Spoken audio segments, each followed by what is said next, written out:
करेम कि भोजपुरी संगीत के विधा जौन बा एकरा के एगो अच्छा मोड़ देहल जाओ, एगो अच्छा रास्ता दिखावल जाओ। अरे अच्छा कई आदमी कहेला कि लोग इहे सुनता, बाकी हम कहेनी कि आप सुनाएंगे तब तो लोग सुनेंगे ना। आप जब सुनाएंगे अच्छा चीज तभी तो लोग अच्छा चीज सुनेंगे ना, अच्छा चीज पसंद करेंगे। अभी देखिए हुआ लोग चितबदली में कोनो वल्गरिटी नहीं खे, नदी बीचे नैया डोले में कोनो वल्गरिटी नहीं खे, बाकी रउआ लोग तो सुनते बानी ना, मजा आवते बा, सभे नाचते बा।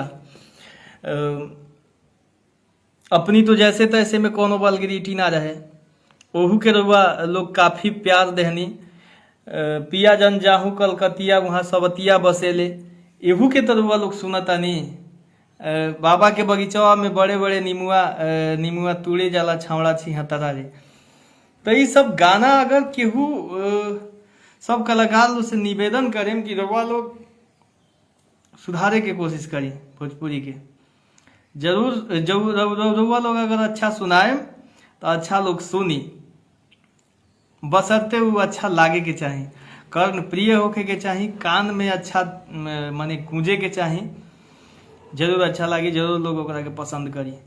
और रउआ लोग से भी निवेदन बा कि हमेशा हमार सपोर्ट करी, जैसे अपना बेटा, अपना भाई, अपना भतीजा जैसे प्यार दुलार रउआ लोग देतानी हमरा के, ऐसा ही देत रही। हम वादा करतानी कि एक से एक वीआईपी किस्म के गाना रउआ लोग के बीच में पेश करें। रउआ लोग के जेकरा साथे सुने के होई ओकरा साथे हमके सुन लें। थैंक यू जी सिंगर रवि लाल।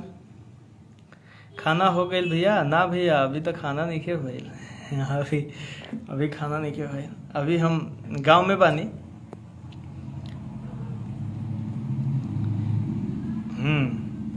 हरी झारस जब बाल सैया जी, लागस का माल सैया जी, बगली से निकाल सैया जी, उड़ावस रुमाल सैया जी, पातर करी हैया डोले। ओहो कि नदिया के बीच जही से नैया डोले, ओ सही मोर सैया डोले है।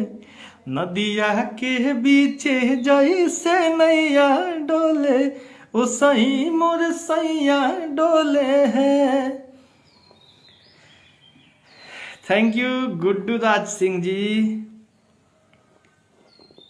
गा दिया ऐसा ही लिख लेता हम कि माना। अभी तो गाना के लगभग यूट्यूब पे 4 नंबर पे देखल जात रहा है इंडिया में। वो गाना पे कोनो टेक्निकल प्रॉब्लम आयल बा, जल्दी ही गाना खुल जाई, सुने के भी तो वालों के मिली। कि मना कहनी पुरु बाबा न जई है पिया, हाथे कवनो के कुछ न खही है पिया, बलमो के बिगड़लस बंगालिनिया रे बंगालिनिया, चित बदली खिया के मजा मरलस रे बंगालिनिया। काफी अच्छा कंपोजिशन रहे, काफी तो लोग पसंद कहनी हमके। लगभग 3 महीना तक ये गाना के अच्छा रिस्पांस ना रहे, बाकी 3 महीना बाद हमरा गांव से जब कॉल आयल हमरा पास कि चौहान तुम्हारा गाना तो गांव में बज रहा है, छा गया है, तो हमारा दिल गदगद हो गई कि कम से कम हमारा गांव से तो फोन आ गई। तब सब लोग कहे लागल, हमके भी मार्केट में घूमनी तो हमके भी सुनाए लागल, हर डाउनलोडिंग सेंटर पे, हर गाड़ी पे, हर जगह सुनाए लागल कि गाना बजाता। तो रउआ लोग हमके ऐसा ही प्यार देत रही, दुलार देत रही, हम अच्छा करे के प्रयास करें।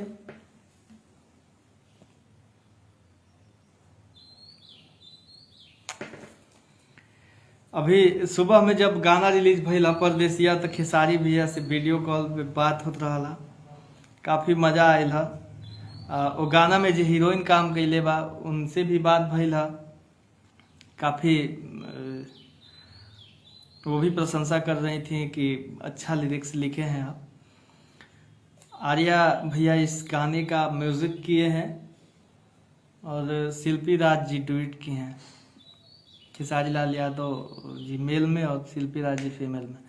हम लिख ले बानी आर्या भैया म्यूजिक कैले बानी। तो रउआ लोग के काफी प्यार दुलार आशीर्वाद मिला था। ऐसा ही हम आशा करें, भरोसा करें कि विजय चौहान पे, ये छोट बच्चा पे रउआ लोग अपन प्यार दुलार बनैले रहें, हमेशा आशीर्वाद दें हमके।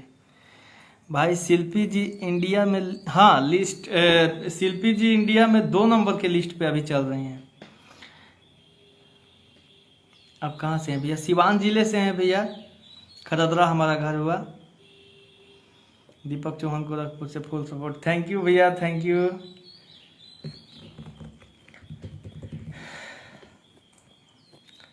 उपेंद्र कुमार चौहान का हाल बा भैया? बढ़िया बा।